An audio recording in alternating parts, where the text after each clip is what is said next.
Hi, some folks have been asking me if I would do a demo of the way in which I do my little watercolor sketches when I'm traveling, and so this is just me doing a drawing and just sort of talking through the process. When we're traveling during the day, I'll take photographs of what I see, and then in the afternoon I'll go back to the Airbnb and either sit at the kitchen table or the dining room table, whatever is available, and I'll sketch out hopefully a page worth of drawings just for the afternoon to try to distill some of the stuff that we saw during the day. I've sped up the video so that you don't have to be here for an entire hour. You start out with a graphite pencil like a 4H, and I'll do a rough sketch based upon a photograph I've taken, and I bring my iPad along so I have a nice big image to work off of. This is of one of the corners of the Dennis Severs house, or is it pronounced Severs? I think Severs is what I've heard. And it's this wonderful sort of living history museum in the Spitalfield area of London. And you aren't allowed to talk while you're visiting it or take pictures. So this isn't actually a picture that I took on the trip. It's just one that I grabbed off the internet.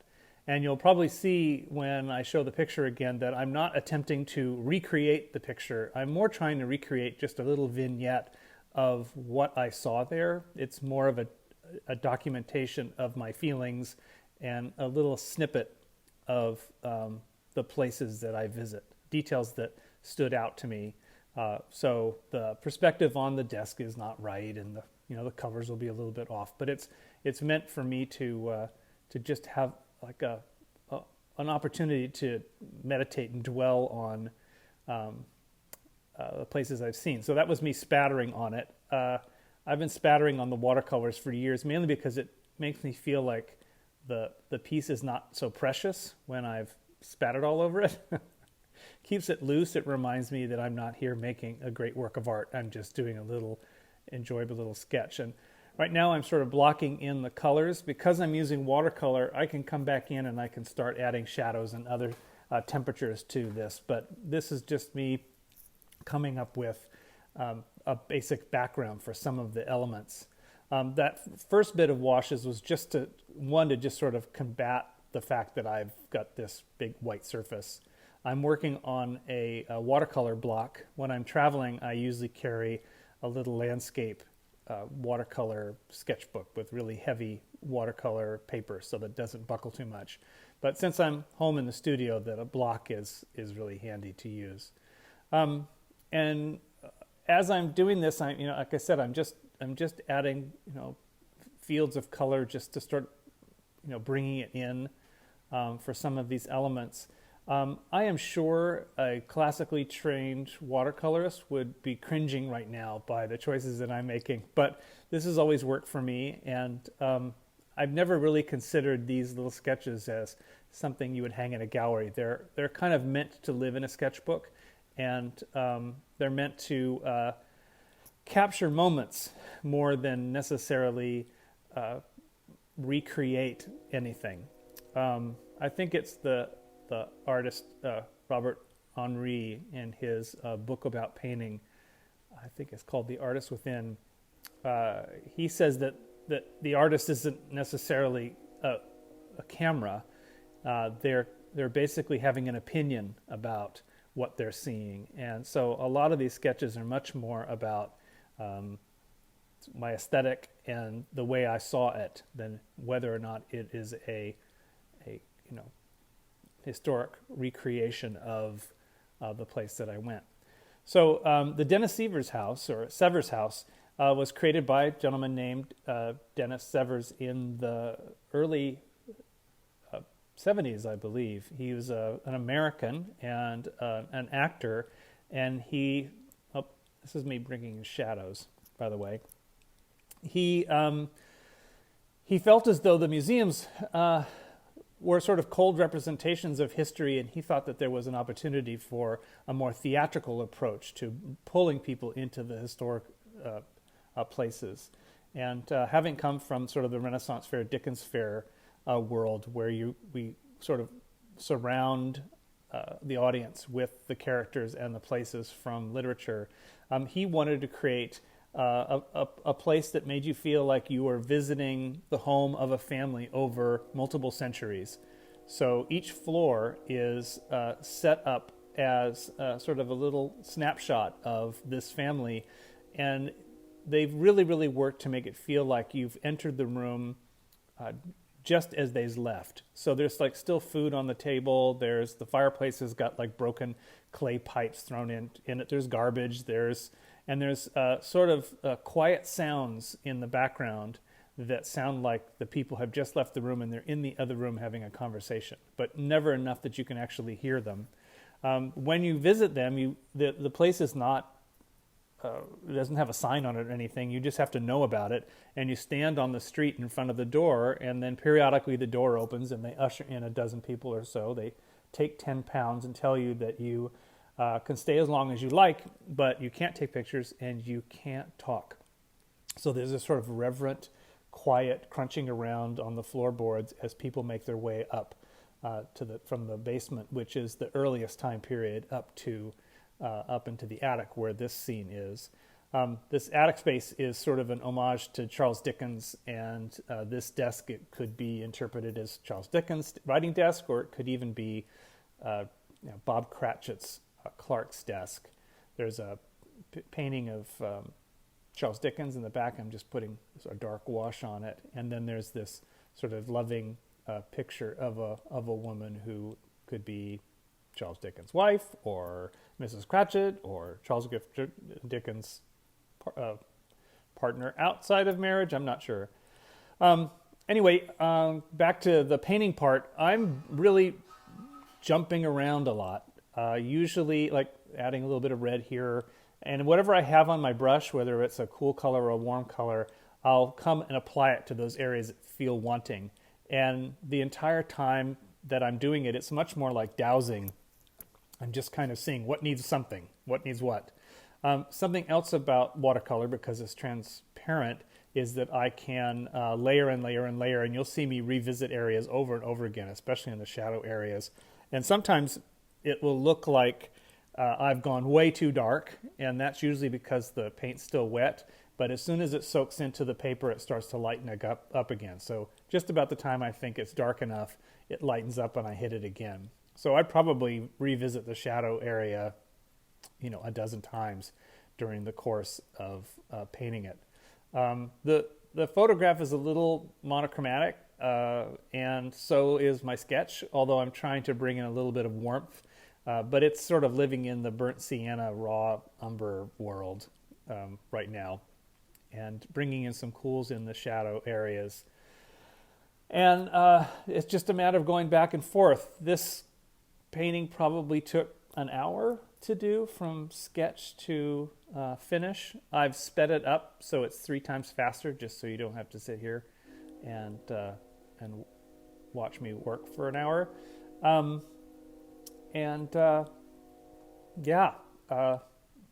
Back and forth and back and forth with the warm, with the cool, seeing what works. If I get kind of overzealous, I'll take a little Kleenex or paper towel and sort of dab it up.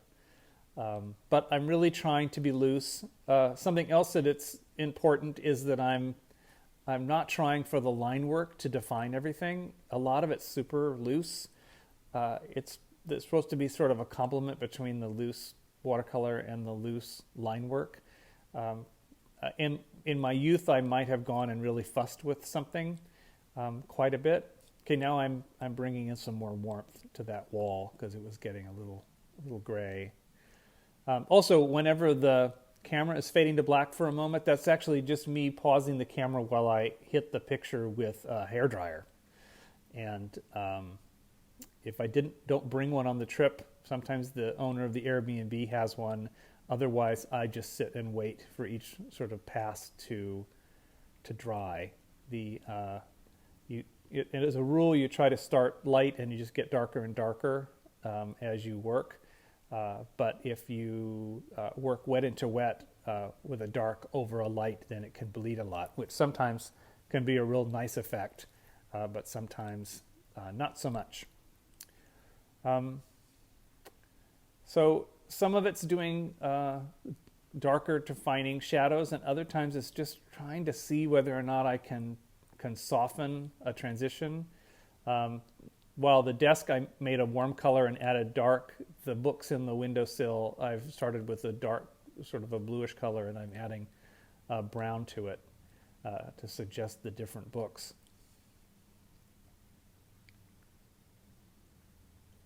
So that's me working on Mr. Dickens again in the background. So also, these sketches were never meant to be seen on their own. They're meant to be seen in sort of a collection of sketches. So if I was on a trip and this was my sketchbook, I would probably fit 2 more watercolors on the page and a bunch more text describing what these elements are. I like the look of that. It makes it feel less precious. Definitely makes it feel like something you wouldn't necessarily frame and hang on your wall. It's much more about being able to capture a feeling or a moment or something you saw.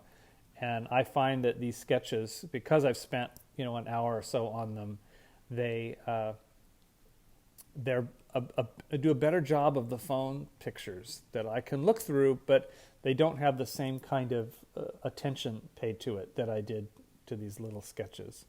The only downside is that the trip's only so long, and I only have so much time during an afternoon after having been sightseeing to get as much down on paper as possible. So I have in the past done a sketch like this afterward, and it's a way to fill out those things that I wanted to paint, never got around to, but it's nowhere near as enjoyable as sketching something you saw that day while it's fresh in your mind.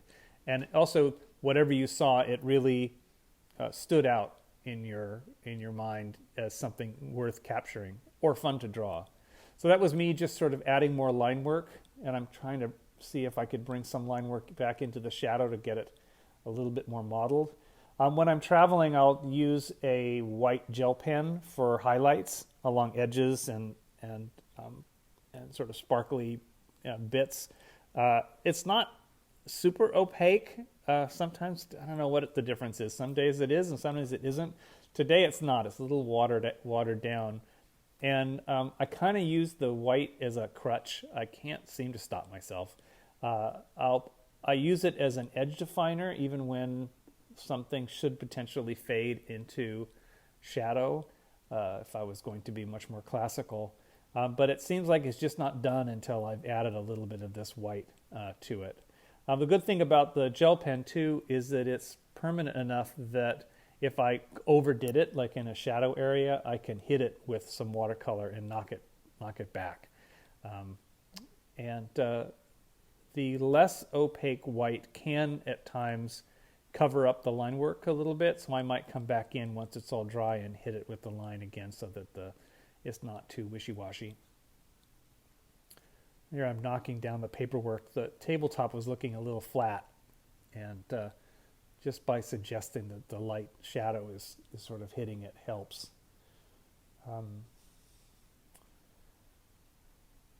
Yeah. So, me jumping around, adding a little bit of warmth, adding a little bit of cool. Like I said, it gets a little dark when it's wet. That's me sort of toning down the white on that edge a little bit. So I'm getting close to done. It's you can tell that it's getting a little bit later in the evening, so the light is starting to rake across the drawing. I honestly didn't even notice it while I was working. And adding some lettering to help describe what the image is of. If you're in London at any point, I highly, highly recommend the Dennis Evers House. It is unlike anything I've ever been to before, and I have very, very vivid memories of wandering around inside these rooms. So I don't normally take opaque white ink with me. This is a Higgins opaque ink, but since I'm home and I have a Crowquill, I'm trying to reinforce some of those white lines that didn't look so great from the gel pen. And here I am just fussing with it, areas that that kind of got lost or needed more defining, I'll fuss with the edge with the white and sort of add little dots of white that give a sparkliness to some of the elements.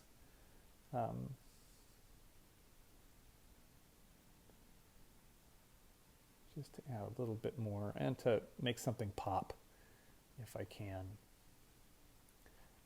Often the white will kind of fade back too when it starts to dry, so even though it looks really contrasty when it's wet, it will, like the darks, it'll drop back. So here's what the thing looks like in the end. The goal was for it to be really loose and try to capture a moment or a corner or a vignette, and it was meant to be seen with a bunch of other sketches, not just on its own. So messiness is good, and freeform is good, and thank you so much for following along, and for better or worse, watching how I do this. Thanks.